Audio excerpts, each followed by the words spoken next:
నమస్కారం ఘంటారావానికి స్వాగతం. ముందుగా ప్రధానాంశాలు.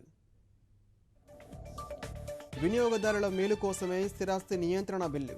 దేశ అభివృద్ధికి అందరూ సహకరించాలన్న వెంకయ్య.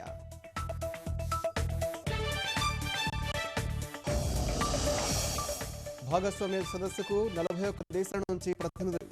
100కు పైగా అవగాహన ఒప్పందాలు కుదిరే అవకాశం.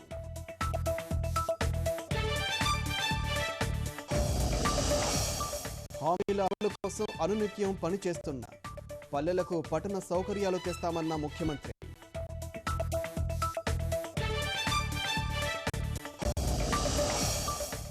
బెజవాడలో ఆవాలు, ధనియాలు, కిస్మిస్లోనూ కల్తీ. అధికారుల తనిఖీల్లో బయటపడ్డ కళ్లు చెదిరే వాస్తవాలు.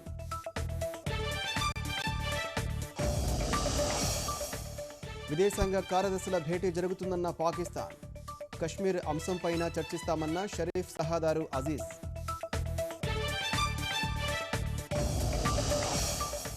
ఆసీస్ పర్యటనలో భారత్ బౌలింగ్కు ఎదురుదెబ్బ.